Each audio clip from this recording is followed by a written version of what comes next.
যুক্তরাষ্ট্র সফর শেষে লন্ডনে পৌঁছেছেন পাকিস্তানের ৯ সদস্যের প্রতিনিধি দল। দলের নেতৃত্বে রয়েছেন সাবেক পররাষ্ট্রমন্ত্রী ও Pakistan peoples party chairman Bilawal Bhutto. তার সফর সঙ্গী হিসেবে রয়েছেন শেরি রেহমান, হিনা রব্বানী, খুররম দস্তগীর সহ অভিজ্ঞ কূটনীতিকরা। ভারতের সঙ্গে উত্তেজনার মধ্যেই শান্তির বার্তা নিয়ে এই সফর শুরু করে পাকিস্তানের প্রতিনিধি দল।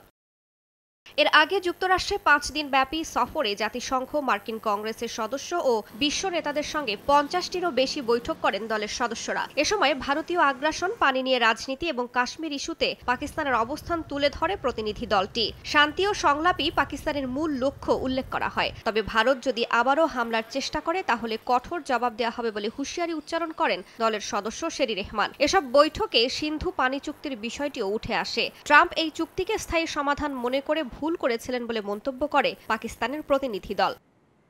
এদিকে পাকিস্তানের চলমান সফরের মধ্যেই শনিবার নয়াদিল্লিতে ভারতের প্রধানমন্ত্রী নরেন্দ্র মোদীর সঙ্গে বৈঠক করেন ব্রিটেনের পররাষ্ট্রমন্ত্রী ডেভিড ল্যামি। কাশ্মীরে হামলার ঘটনার পর সন্ত্রাস বিরোধী সহযোগিতা সম্প্রসারণের লক্ষ্যে যৌথভাবে কাজের আগ্রহ প্রকাশ করেন তারা।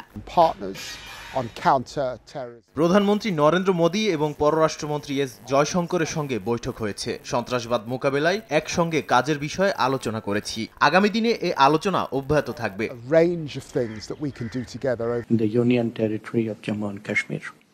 সন্ত্রাস বিরোধী লড়াইয়ে ভারতের পাশে একাত্মতা ও সমর্থন জানানোর জন্য যুক্তরাজ্য সরকারকে ধন্যবাদ জানাই। আমরা সন্ত্রাসের বিরুদ্ধে জিরো টলারেন্স নীতিতে অনুসরণ করি এবং আমাদের অংশীদারের কাছ থেকেও সেই নীতির প্রতি বোঝাপড়া ও সমর্থন প্রত্যাশা করি। বৈঠকে দুই দেশের মধ্যকার অর্থনৈতিক সম্পর্ক জোরদারে মুক্ত বাণিজ্য চুক্তির বিষয়েও আলোচনা হয় বলে জানান ব্রিটেনের পররাষ্ট্রমন্ত্রী। রাইসা জান্নাত, সময় সংবাদ।